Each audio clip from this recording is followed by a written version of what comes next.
It's important to know that the version you hear in the movie was sung by two mice, performed by Philip Glasser and Travel back in time to the 80s, reliving the music. Everybody have fun tonight. Everybody Wang Chung tonight. The movies. Yes! Yes! Yes! Oh! Oh! Oh! I'll have what she's having. And the parties. No one in my family ever drinks. That's great. You probably never run out of ice your whole life. Because just like you, we're stuck in the 80s. Sure, it's not 1985 right now, but who knows what tomorrow will bring.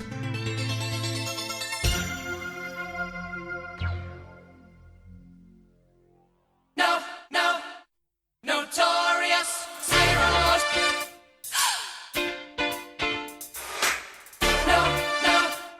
Notorious. Hey, welcome to Stuck in the 80s. It's your host, Spearsy. And Brad in New York. And today our good friend Chuck Coverly rejoins us to honor the songs from 1987 that got all the way on the charts, number 2, but no further. How far did you get? Oh, we just went down to Lookout Point, and then we got cold. No. How did you make out? Oh, Spears, you old makeout master. Did you know that Stuck in the 80s is now listener-supported via Patreon? Did you know the movie line you just used wasn't even from the 80s? Did you know that people can join us for VIP Zoom happy hours and more when they join us at patreon.com/stuckintheeighties podcast? Spaz, you're on your way. That's right. Yeah? Held her hand. Let's celebrate. As Steve mentioned, joining us today, the sonorous-voiced, chart spreadsheet analyzing Chuck Coverly. Chuck, thanks for coming back. Hey, thanks for having me back. I appreciate it. I never get tired of this series for some reason. And every time we do this, it's amazing. We go through these songs, they got all the way to number 2 on the chart. Our reaction is like, it's either I completely forgot this was a song in the 80s, or I never knew there were so many bizarre stories behind it. One thing that always strikes me is, how did this song not get to number 1? You know, so many of the songs when we made this list, and of course I made a whole bunch of CDs to listen to on a road trip. And every time a song came on, I'm thinking, how is this not number 1? It was a huge hit. But there was that one song that was just a little bit huger. What is wrong with you, charts? Get it together. Right? We've talked about this before. I just wonder, do the artists get upset by that? Is it even in their wheelhouse that this almost made it to number 1? Does it really make that big of a difference? I don't know if you guys remember, but back on the 80s cruise, I think it was 2018 when Lou Gramm was there, he definitely brought up the fact that, I think it was I Want to Know What Love Is, was number 2 for like 5 or 6 weeks behind, was it Physical? And then Physical and something else kind of traded places. So they had their shot at getting number 1, but another song took over. And then by that time they fell to 3 and just kept going back. I don't know how much it actually bothers them or their career, but it's in their head somewhere. Yeah, I got to think if you have a number 1, then you say, oh, I had a number 1 hit. But if you had a number 2 hit, you just cash the royalty checks. Yeah. I like the idea of cashing checks. It's something I'm not really familiar with. Yeah, I don't know if they have that sticker on the CDs or on the albums, featuring the number 2 hit by... Yeah, you can't call it a chart topper unless it tops the charts. That's right. So we're in the year 1987 now, and at this point in the 80s, we have so many number 2 hits each year that we're going to break them into 2 shows. So for today's show, we're going to do I think there were 11 songs in 1987 that reached number 2, but no further. We're going to do 6 songs today, and then we will reconvene at a future date and location to be determined, and we'll knock out the next 5. But for today, 6 songs, 2 each. We'll each rep them, and we'll tell you what devilish song kept them out of the top spot. So, Chuck, as our special guest, would you like to do the honors with the first song? I would, thank you. The first song on this list for 1987, and 1987 holds a special place in my heart, especially this time of the year. This was my freshman year in college. I had just started. doing the BMG record and tape or CD club where you get 12 CDs for a penny. So I was packing my mailbox at the Student Union building with CDs every week as much as I could. And this was one of the CDs that I got, was Notorious by Duran Duran.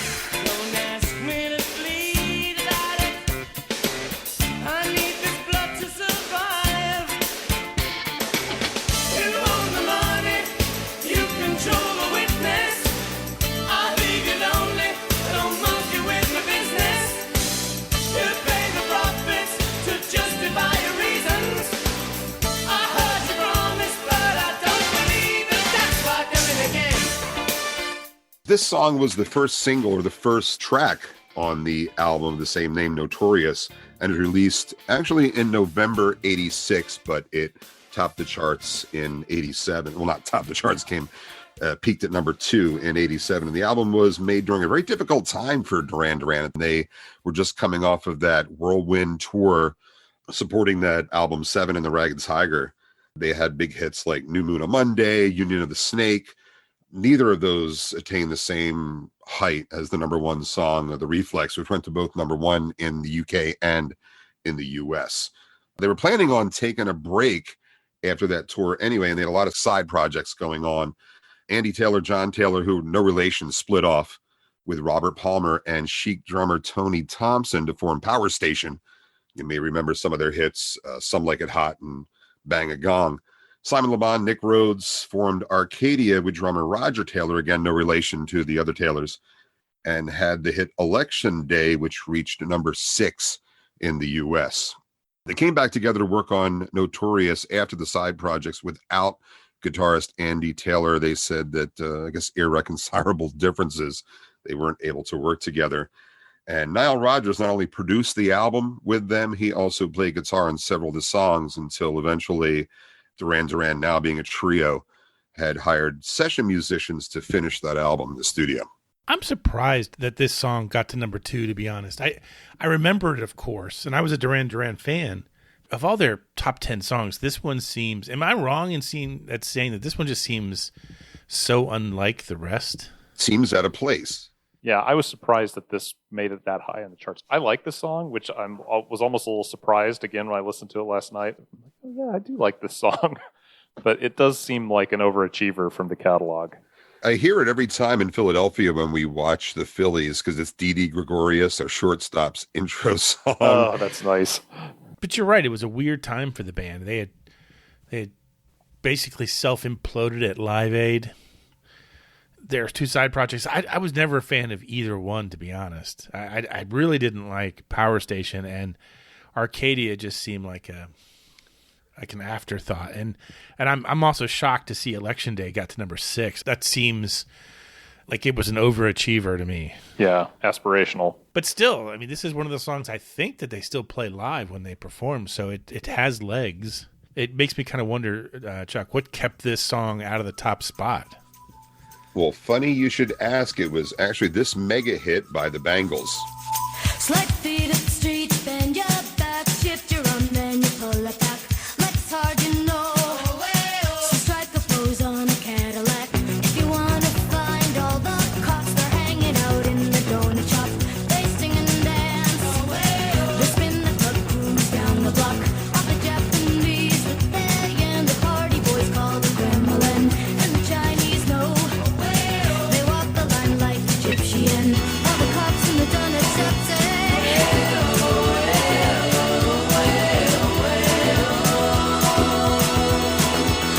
walk like an Egyptian.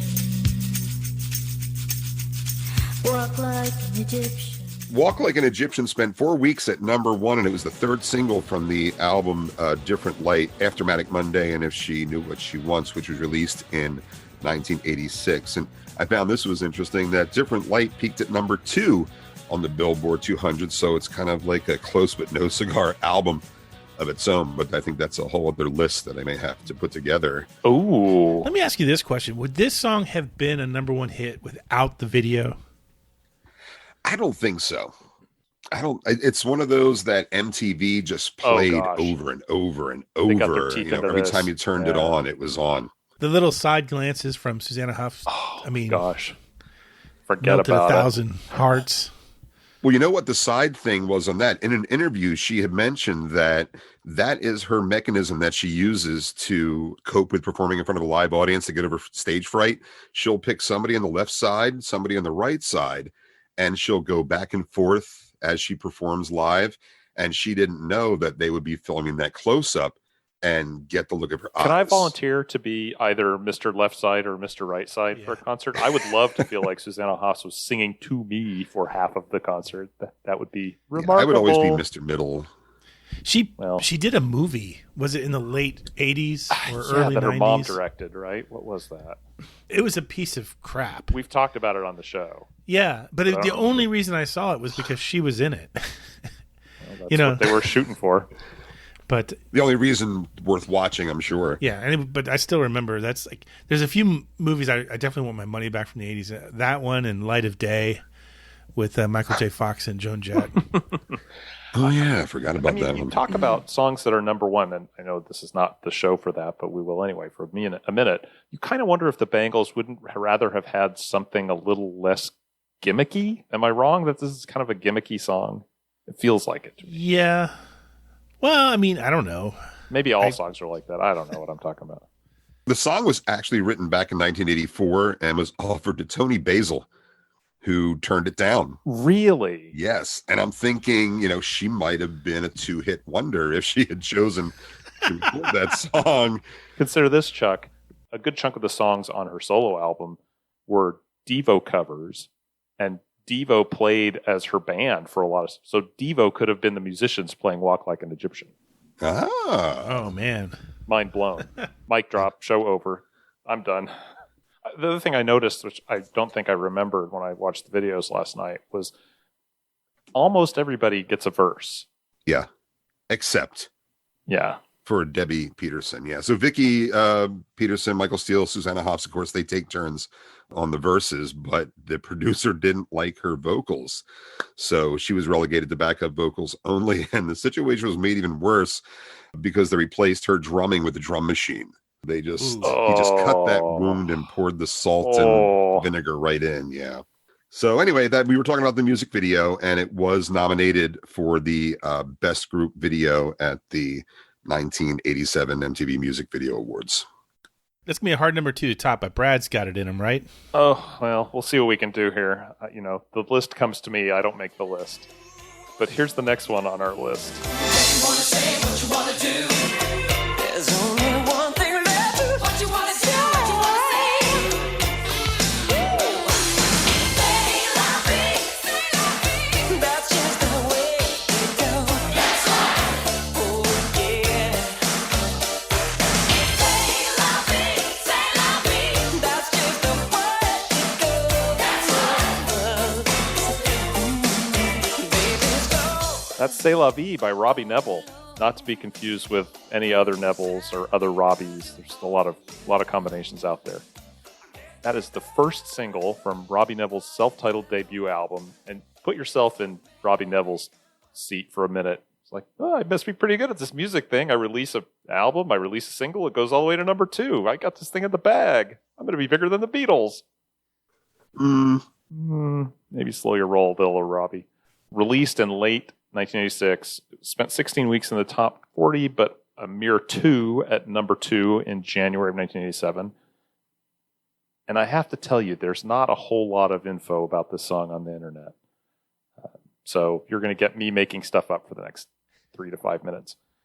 Neville had 2 other hits on this album, Dominoes, which peaked at number 14, and What's It To Ya, which you might remember, that made it to number 10. So it's really not fair to call him a one-hit wonder, but if you want to, I won't argue with you too strenuously. That's mean. So if nobody remembers Dominoes, because I don't, can we call him a two-hit wonder? Just as long as you call him. That's right. As long as you call him. I was so checked out of popular music by 87 that I literally have no recollection of this song. I just don't. I mean, I wasn't listening to top 40 radio in 87. But go ahead. I remember this song, and I think it's catchy as heck. It's a good song. There's a lot of fun stuff going on. You got some backup singers and some chanting, and this and that. It's pretty interesting the way it's put together. And it features the hair comb as one of the instruments, doesn't it? Isn't that? Yeah, that's right. Yeah. And Robbie had 5 top 40 songs. We've named 3 of them.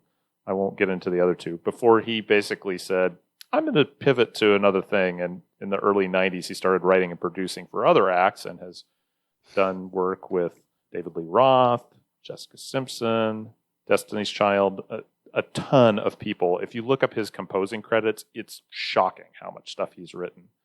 He ended up composing music for a lot of Disney Channel franchises, High School Musical for one, the Cheetah Girls, Hannah Montana, and a lot of other things that helped my stock options go up while I was working at Disney. So I'm greatly appreciative for that. Do you finally cash those out? Whatever happened to those after you left Disney? Oh yeah, I cashed those out a long time ago. Okay. Long time ago. The first tranche of that money I used to paint my Spitfire. Well, and the rest of it probably just went into the kids' college fund. I was a contractor at Disney, so all I got out of the experience was free soda. Now I know why you want to stop drinking soda. Yeah. So let's talk briefly about the video, because that's what I like to do. It's okay. By the time we get to 1987, a lot of the wacky experimentation has fallen out of videos. People want to be like, oh, I'm a serious artist. A lot of pensive Robbie shots interspersed with women, and then there's a forklift, and then there's some band footage, and then there's a backup singer in front of an oil well, some old cars, and Neville does a shoulder shimmy thing, and that's pretty much what you need to know about that. What kept it out of the #1 spot? It takes 2 songs to keep C'est La Vie down. And the first one is this baby. Now, baby, you know your name. I wanna shake you down. Well, I can give you all the loving you need. I'm gonna love you. Come on, let me take you down. Oh, baby, we'll go all the way to heaven. That's Shake You Down by Gregory Abbott. And I was years old the first time I heard this song. I don't remember this song at all. Do you guys remember this song? Oh, of course. Really? Absolutely. I had the CD. Okay. Yeah, a lot of these, everything on this list, I think I got the CD from BMG Music Club for a penny. I've fallen into the Spearsy radio trap for this one. This also is the first single from a new artist's first release. When I was doing the research, I came across what I would consider to be one of the greatest lines on Wikipedia ever. And I quote, "According to Billboard, this song is about sex." Oh. Billboard says it. It must be true. Before starting his recording career, Mr. Abbott was an English professor at UC Berkeley. Huh. How about that? Him and Sting, right? Sting was an Yeah. English professor? Yes, but not at UC Berkeley. Gregory spent 1 week in the top spot, a career for any of us. Good for you, Gregory. Good for you. What was the other song? This is the Steve Spears Sad Sack chart topper of all time. I bring you this delightful track from Billy Vera and the Beaters. I fall down on my knees, kiss the ground that you walk on. If I could just hold you again.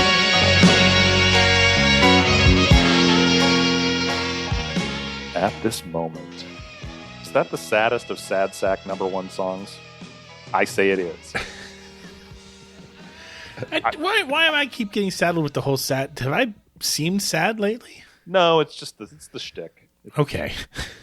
Look, this song includes the lyric, "I'd subtract 20 years from my life if the girl comes back." Are you kidding me? This guy's in trouble. So is he saying he just wants to be younger? No, I think he's saying I would die 20 years sooner. And in my mind, seeing this video, I always thought that he was so much older than me.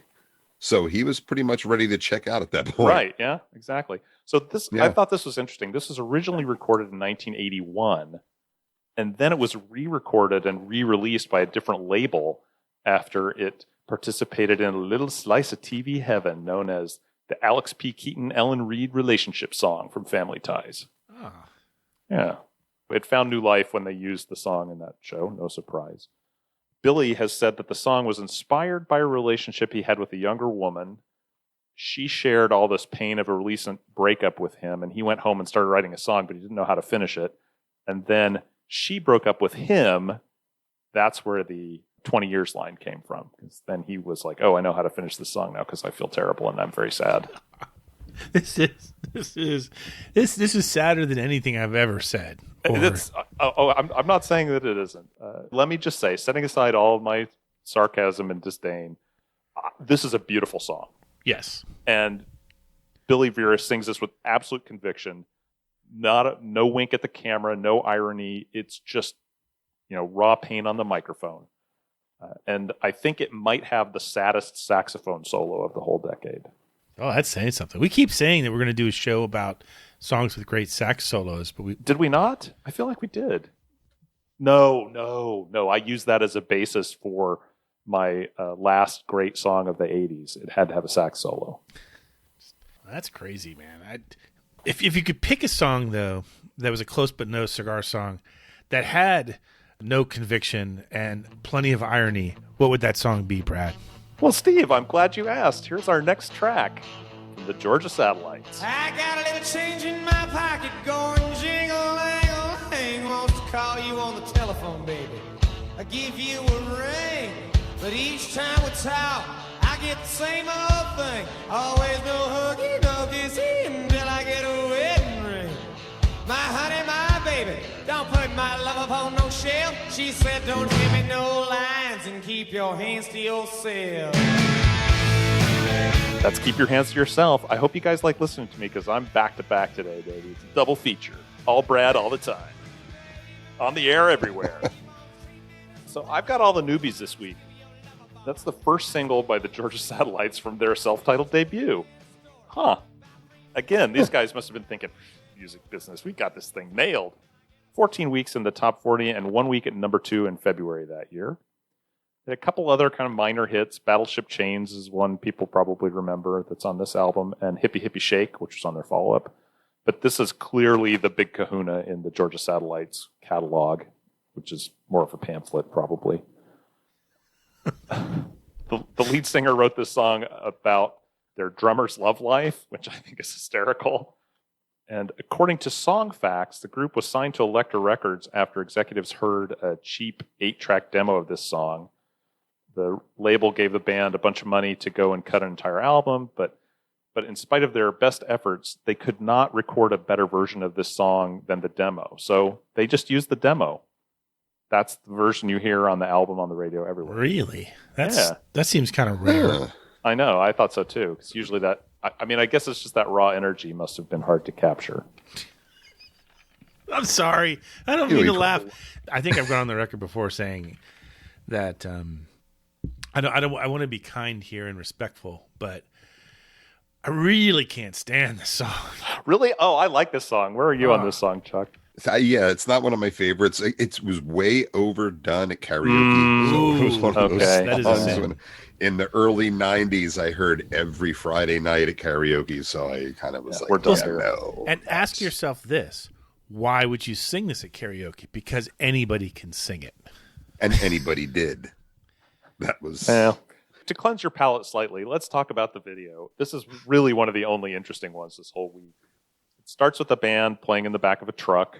Sure, where are the amps? Doesn't matter. Truck arrives at a party. They take the sideboards off the truck and they're playing at the party and people are bringing out food. And at about the 3-minute mark, 2 men come over to the truck and quote, help the guitarist off the stage, aka pull him off the stage. And he's brought to the front of the party where a older man with a shotgun in his back encourages him to kiss his new very pregnant bride. They couldn't have a better name for this band. It really all comes together, doesn't it? The video is directed by Bill Fishman, whose other credits include the Ramones' I Want to Be Sedated. Wow. So it's got a little cred there. Yeah, sure. Now you have me interested. I was sucking on my lemon tea, but now I'm fully engaged. Now that you're engaged, let's stop talking about it. This song was kept out of the number 1 spot by... Hello, New Jersey. New Jersey, do I hear you calling? It's this baby from Bon Jovi. We gotta hold on to what we got. It doesn't make a difference if we're making or not. We got each other, and that's a lot for love. We'll give it a shot. Oh, we're halfway there. Oh, living on a prayer. Take my hand, we'll make it, I swear. Oh,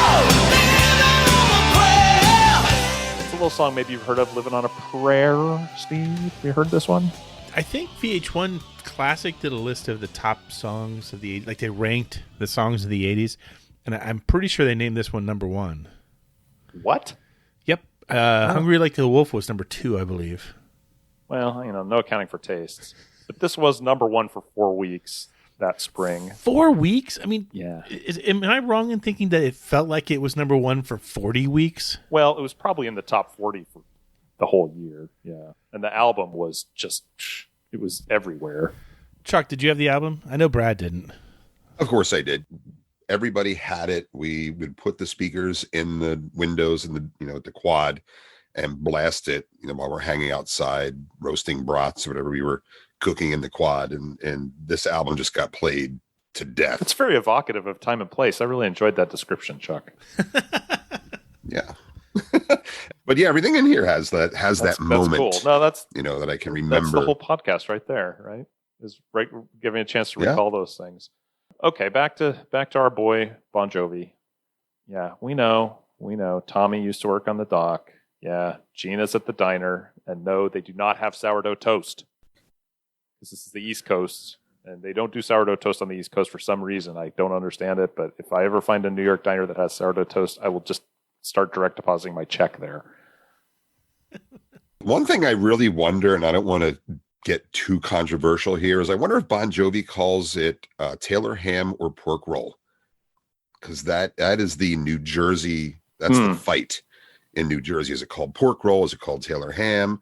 It's called pork roll. But I think that Bon Jovi, being from the North Jersey Shore area, might call it the What are wrong we talking about? What kind of I food feel like I product don't have a is dog this? in this fight. I think it's a sandwich. You don't know the food? Sandwich. Oh, everybody in New Jersey, New York area right now is going, what? You guys don't know? Brad, I live in California. Yeah. Explain. Well, you're in New York right now. You haven't gone to a diner at 3 a.m. You're starving. I'm interested. And it's maybe after a show, because you can always find a diner open at 3 a.m. in New Jersey.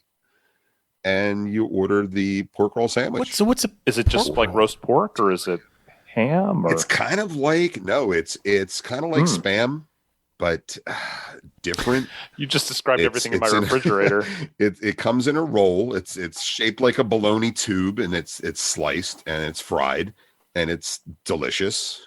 But it kind of is a late night staple for New Jersey people at diners. Oh, I learned a thing today. Thank you, John. Yeah, I've never heard of this. This is something that's going to have to be investigated.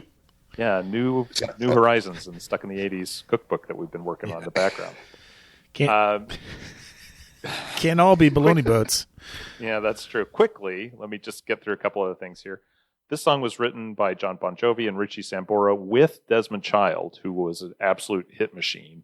He also was responsible for Kiss's I Was Made for Loving You, Joan Jett and the Blackhearts' I Hate Myself for Loving You, and, maybe more controversial, Cisco's Thong Song. Oh, God. Among many, many, many, many, many, many more. You'd think that Robbie Neville has a lot of composing credits. Desmond Child has that many writing credits and more. One quick note on the video. I don't think I had seen it in probably 30 years, and I was struck by one thing. Those are some good-looking rockers. They are all handsome men, and they are lovingly photographed and carefully dressed, and each and every one of them looks amazing. So watch and enjoy. God. Okay, I finally get a chance. I realize I've been in a weird mood this show. I've been like blasting songs or perhaps unfairly. Maybe it's... do I get to do that now? I don't know what's been holding you back. The pork roll thing has changed me. I'm a changed man. I'm ready to start taking this show seriously. And I will do so... Mark that in the calendar. I will do so by representing this song from a friggin' cartoon.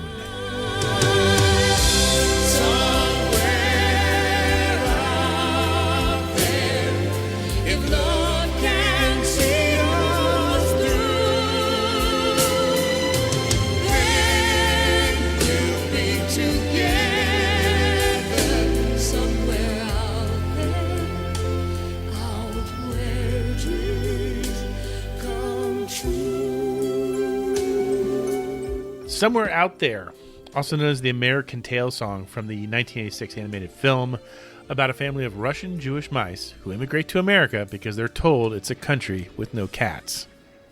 I'll pause there and let people think about that for a moment. This version of the song is recorded by Linda Ronstadt and James Ingram, so we do give it plenty of respect. And I'm telling you, it is one of the true earworms of this show.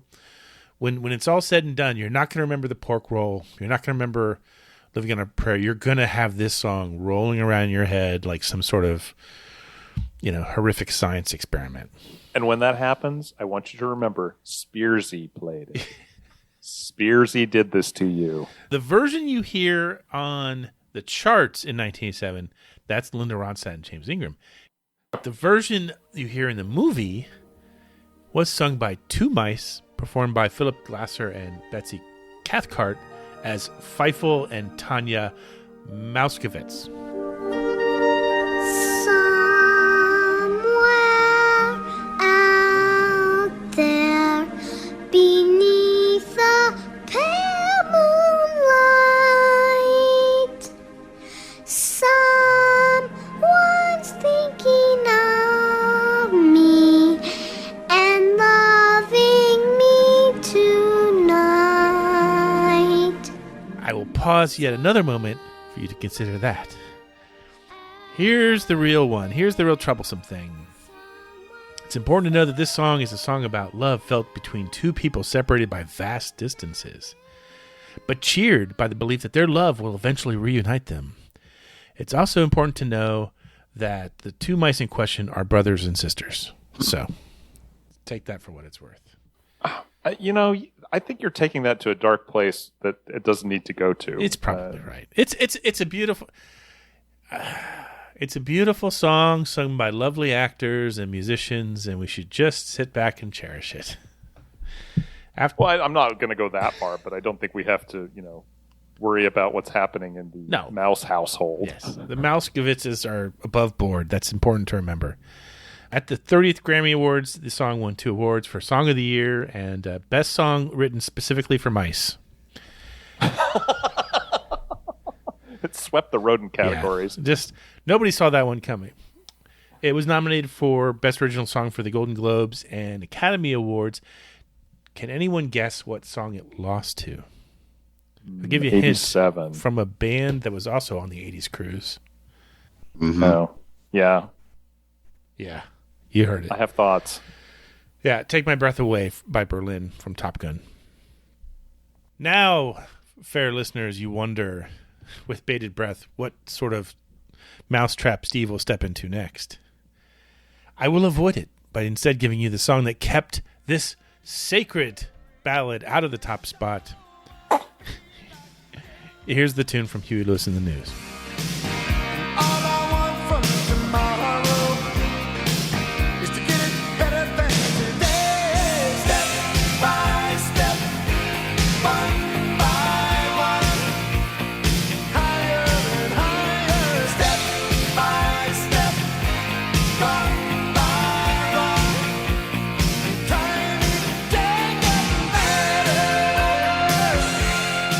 That's Jacob's Ladder by Huey Lewis in the News. And like a lot of the songs we're talking about this week, it's a 1986 song that, again, charted in 1987.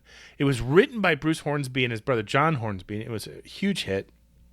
It became their third number one hit in 1987. It was, as you might imagine, intended for Bruce and his band. But he didn't like the way it was arranged. So he decided to offer it over to his good friend Huey. And Bruce would later record his own version of the song for his 1988 album, Scenes from the South Side. It sounds a little bit like this. Just a pair of falling jumps, trying to get through the night, step by step, one by one, higher and higher, step by step, one by one, climbing Jacob's ladder. So he wrote the song, but then he didn't like the way that it was arranged? Yes. Yeah. Yeah, I don't like what I did here, so somebody else Rather please than take fix this. it, I'll just hand it off to somebody else. Yes. Can't be trouble to rework it. It's sort of like, I made bolognese last night for dinner. I hated it, so I gave it to my wife to eat. And she liked it, and it was a hit. And I made a bigger bowl of it later on that I ate myself. By the way, if you're looking for the song's meaning, you obviously have been to Sunday school about as often as I have lately. Jacob's Ladder is a reference to the staircase to heaven from a dream that Jacob describes in the book of Genesis. That's Genesis is in the Bible, not Genesis is in Phil Collins. If you were on the 80s cruise, the very first one, you saw Huey Lewis perform this song, and I thought it was the highlight of the night. Yeah, I feel like this is kind of the more, not that Huey Lewis gets that serious, but this feels like the grown-up song from the Huey Lewis catalog a little bit. Yeah, I give you that. This was on the 4 album, right? Mm-hmm. Yeah. Ah, the old days. Okay, Chuck, you're up again. What number 2 song are you representing from March of 1987? It is another song that holds a special place in my heart because, of course, I bought the CD when it first came out in 1986 when I was a freshman in college. And that song is Let's Wait a While by Janet Jackson. When we get to know each other and we're both feeling much stronger, then let's try to talk it over. Let's wait a while longer. Let's wait a while before it's too late. Let's wait a while before we go too far. Holy shit, dude. How many CDs did you own at this period in your life? How many CDs do you own now? I told you, it was the BMG, it was the Columbia, it was the whatever record and tape club. Well, they all turned into CD clubs. And I had them sent to my house, had them sent to my grandparents' house. I had them sent to college. I don't know if I ever actually finished the obligation that I had to, when you got the initial 12 for a penny. But at this point, freshman year, I probably had over 100 CDs. And, people would come to my dorm all the time and borrow them. I would crate them to the radio station because I actually worked for the lunchtime crowd at FDU, WFDU AM, 640 Teaneck. And I would play I had all these songs, and it was whatever was top 40 because they always had those in the ads. And I would just pick them, and I had all these CDs, and some of them were huge like this album, and some were not so huge like the Gregory Abbott, which had the one song. But this album was huge, the Control album. Peaked at number 2 on the Billboard chart in March 21 of that year. And it entered the top 40 in February 7th and didn't drop off until April 5th. So it was there for 11 weeks in the top 40. So if you're listening to top 40 radio, you heard this song all the time. And whenever I hear this song, it always takes me back to sitting on my bed in my dorm playing solitaire. I mean, I don't know. It's the saddest memory I think that I have of college. So this is tied to that, hearing that song and playing solitaire. With cards, right? With cards? Cards, Okay, yes. okay. Yes. Just make sure it's clarify. not some euphemism. Control was a huge album, went on to sell over 10 million copies worldwide, multi-platinum. She had recorded 2 previous albums before that were like kind of kiddie pop type things, but nothing really catapulted her into the stardom like this album. And of course, it was written by Jimmy Jam and Terry Lewis, the mega producers, as well as Janet's best friend, Melanie Andrews, and Janet on there as well, and recorded in Minneapolis at their Flight Time Studios. Now, this song, talking about the sex angle there, was released during the height of the AIDS epidemic. And of course, it was well received as a message to the young to, hey, maybe it's better to kind of cool things in a relationship and not take that next step to become sexually intimate. Whether this Slow actually your worked or roll, not, dude. right? Whether this worked or not, probably up to debate. But maybe some kids heard it and said, "Well, if Janet's not doing it, I'm not going to do it." And they ended up playing solitaire on their bed. The song, Bada bing. So she actually answered this song in her next album, The Rhythm Nation 1814. The song Someday Is Tonight, where she kind of makes an obvious callback to this song, saying that, remember when I said that someday we'll be together? Well, someday is tonight. So eventually she gives it up to whoever she's giving it up to after she waited a while, which was probably about 2 years between albums. The music video for this song is filmed or presented in black and white, which I wonder was influenced because the entire conceptual video for the Rhythm Nation was that 30-minute long movie that was also in black and white. So I wonder if this is the coming of age where it's a little bit more serious, like Brad talked about earlier, that all that crazy experimental weird stuff in the 80s had already been, it already ran its course. And this is a little bit more grown up Janet with the black and white. Yeah. Get a little bit more artsy there. I mean, money changes everything. And I think labels started to realize that there was money to be made if they had a good video. And so my sense is that then that control shifted away from the artists who were like, yeah, let's do something wacky. Right. There is some controversy around this song, which I didn't know about at the time and I didn't hear. But the song does bear a striking resemblance to the 1975 song Daisy Jane by America. Huh. From the very first piano chord, as soon as they start playing the piano and the first vocals, it sounds almost like the same song. It diverges as the song gets into the chorus a little bit later, but there's no doubt that it is, was lifted straight from that. Or somebody must have heard it. They were definitely influenced because, there was an out-of-court settlement that was reached with Janet Jackson and Jimmy Jam Terry Lewis and America, or the writer Jerry Beckley of America. Flying me back to Memphis. Gotta find my Daisy Jane. Well, the summer's gone and I hope she's feeling the same. So what song kept this out of the top spot? I'm glad that you asked. So the song that kept this out of the number one spot was Lean on Me by Club Nouveau. Lean on me, we are not strong, and I'll be your friend.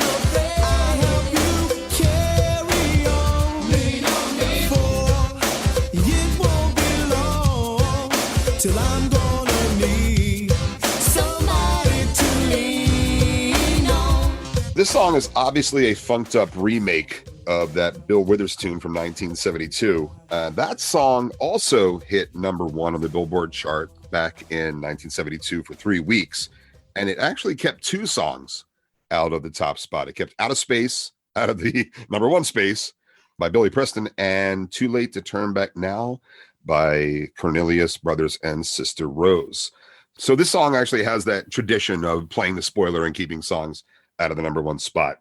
The Club Nouveau version of this song was actually their biggest hit, and it was produced by founding member Jay King, topped the chart for 2 weeks, and was a close But No Cigar song of its own because it only reached number 2 on the Black Singles chart behind Jody Watley's Looking for a New Love.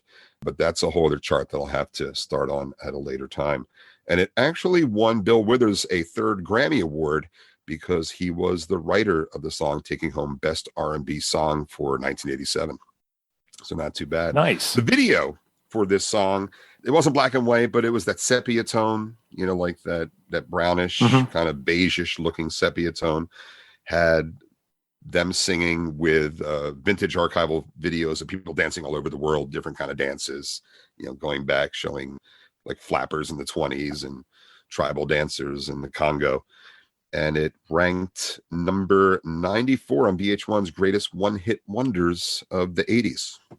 And I would also say that Club Nouveau is in the, what would you say, Steve, the top 10 trivia guests we've had on the 80s. Oh, sure, yeah. They were great that time.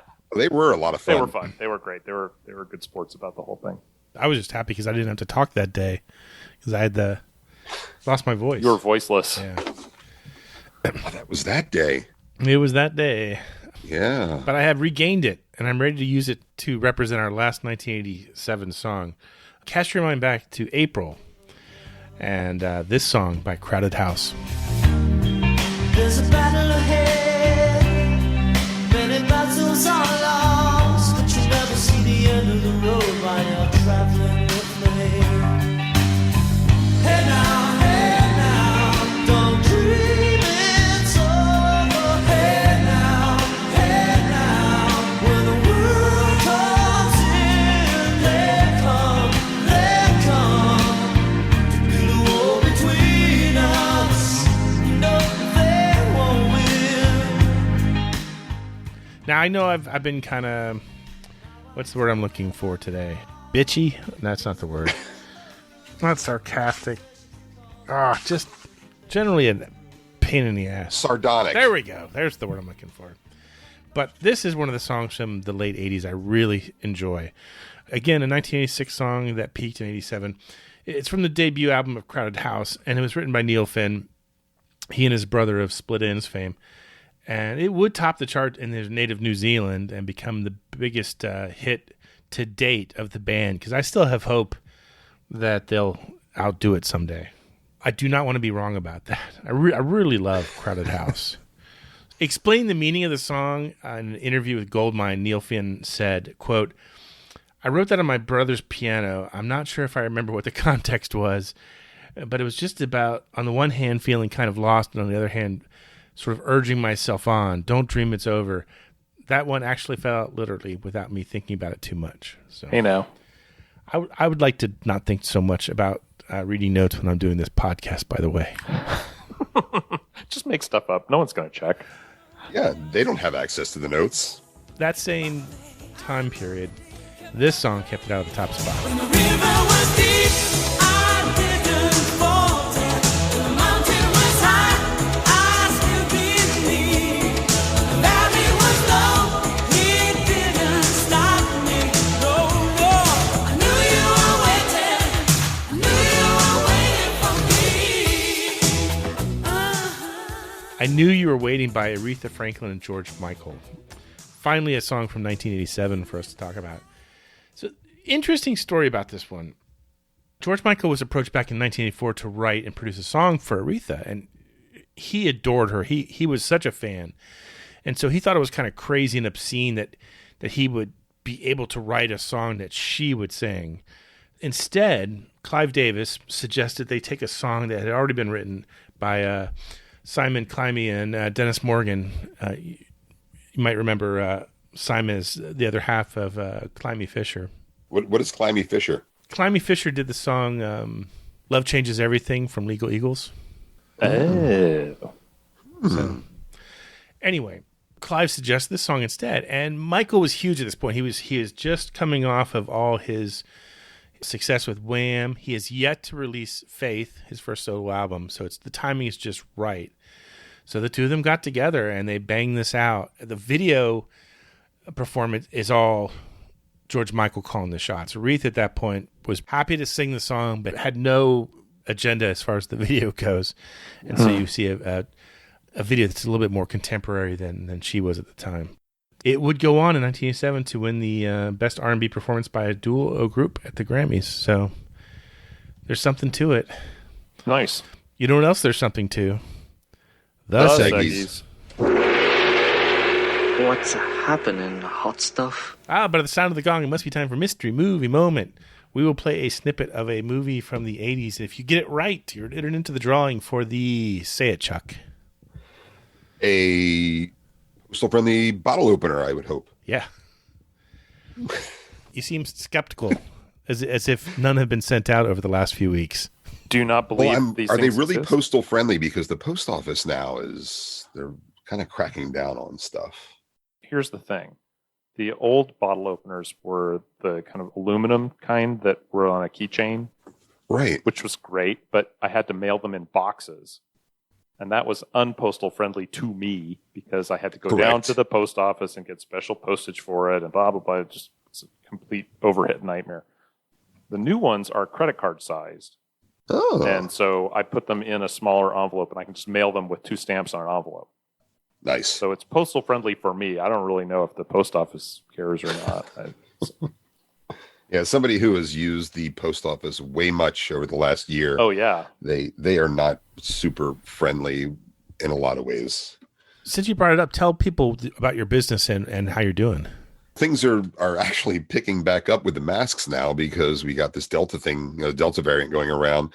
But I had a pretty successful 2020 with the masks. But we do, headbands. We do a bunch of other things as well on the foxandpossum.com. And, we always try to keep it somewhat 80s related. I'm going to be putting up a lot of the original cruiser designs, which are meant to look a little bit like OP. I'm sure you remember the OP designs back in the 80s and 90s.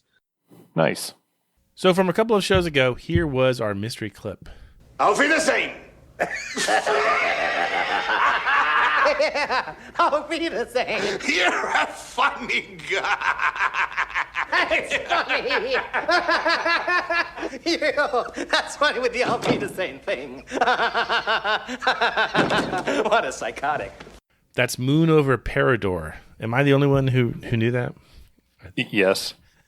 You're mean. You're mean. I get in trouble for picking obscure clips. That was tough. Did you not see it? Maybe I've watched it for this podcast. Have we talked about it on the show? Maybe. The thing is, it's like... Am I confusing it with Ishtar? Maybe. But see, the thing is, if you're smart, well, if you're devious, I guess... Oh, if you're smart. No. Okay, if you're ahead. devious... Tell me how I'm not smart. I appreciate that. You recognize that's Raul Julia's voice, and then that's obviously Richard Dreyfuss's voice. And if you look, I think there's only one movie that they're both in together, and it happens to be in the 80s. So... Moon over Parador, which is another movie that you never see on streaming, but that's... I wonder why that is. I like it. If you're on right now, I'd end the podcast and go watch that instead. Was this one of the movies that may have been on cable late at night and you watched it many times? Yes. Like I when I saw this title, I'm like, I didn't even know this movie existed. I'd never heard of it. But there are a lot of movies that are like that you see a lot, and other people are like, I never saw that damn movie. Well, I'm a big believer in the collected works of Raul Julia, so I'm gonna check out anything he's done. I can't find any fault with that approach to life. Even Addams Family. Yeah, that Tequila Sunrise would be another good one. Yeah. What's the other one? The one Presumed Innocent, where he's Harrison Ford's lawyer. That's a good one. Anyway, Brad, read some winners. Take a huge breath and read all the winners. Here we go. I'm going to give you my super slow delivery. Today's winners include Michael Leggett, Tom Korn in Austria, and Brock in North Dakota. Excellent. All in one breath, baby. Well, with the limited breath I have, I will say this. Pay attention. Here's this week's mystery clip. Add up the number of times that you think about the lady each day. Subtract from the total the number of times that you think about yourself each day. If the remainder is more lady and less yourself, then it's love. If you know it, email us at podcast@sat80s.com. No smart-ass comments about what a jerk I've been on this show, or your email might get lost. Then tune in a couple weeks, find out if you're a winner. The mystical refrain that is Name That 80s Tune. It's the OG Seggy of Stuck in the 80s. See, I can't even pull that off. I say OG and everyone's like, What was our version of OG back in the day? Did we have a version of OG back in the day? Don't get in your own head, Spearsy. I don't think so, Chuck. I think that's a new thing. We didn't abbreviate things. Well, OG was like 90s, maybe. Yeah. We just don't abbreviate things in the 80s. We savored them. We drew them out. Yeah. Uh-huh. Like a long pull on a good cigar. Nobody went scuba diving in the 80s. Who went scuba diving? No, that's an acronym. Self-contained underwater breathing apparatus. You're welcome. I love how you used your laser wit. Thank you. That's an acronym. Thank you. Yes, it is. Light amplification by stimulated emission of radiation. Meanwhile, back on planet Stuck in the 80s. Pay attention. Here's the clip we played last time. That's Desire by Gene Loves Jezebel.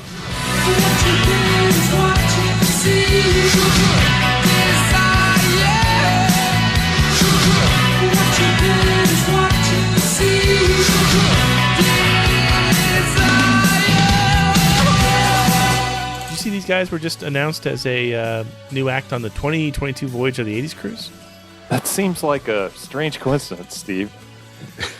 Yeah, maybe I knew about it a few weeks out. So anyway, I'm looking forward to seeing them. All good. I've seen them perform live before, and they're good. So should be something to see. In the meantime, Brad, that will be fun. Oh my God, this is really short. Yeah, I don't know. Maybe people's computers weren't working. This week's winners include Dallas in St. Joseph, Missouri, and Cliff from somewhere north of Detroit.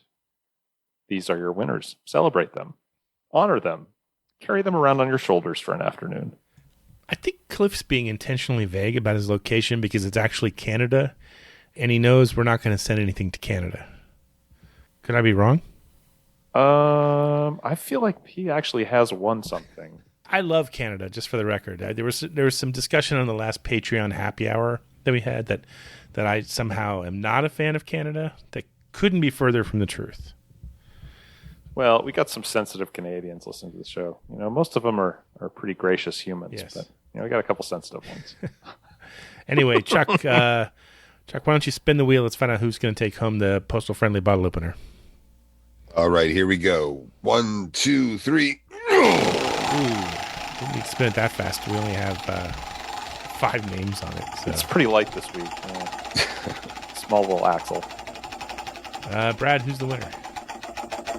Oh, looks like it's going to stop on San Diego's own Michael Leggett. Nice. Okay, Michael, send us your postal address and we'll send you the bottle opener. Yeah, I actually am going to be home, so I will have a chance to clear the backlog of postal-friendly bottle openers. Well, don't make that your only priority when you're home. Do some laundry. Oh, well, I got plenty of things on my list, believe me. In the meantime, pay attention. Here's this week's mystery clip.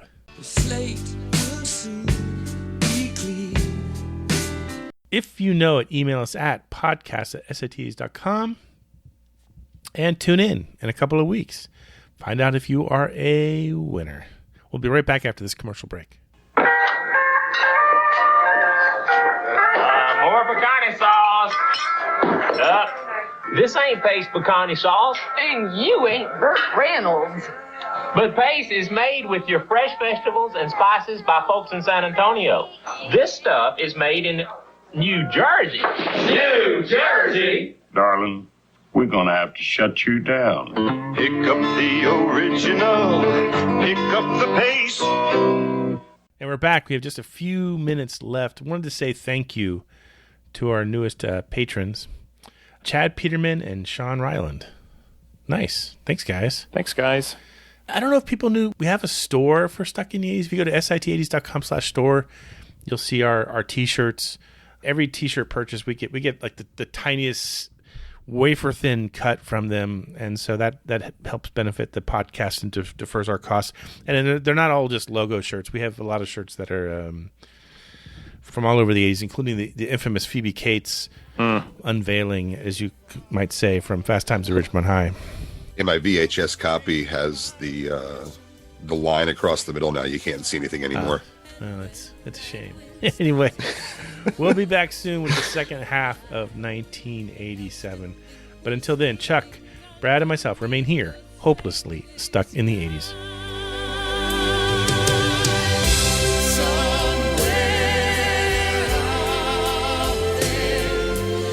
Stuck in the 80s is now on Patreon. If you'd like to support the show, go to patreon.com/stuckintheeighties-podcast. Special thanks to Check Battery Daily for our theme music, and thanks for listening. Somewhere out there.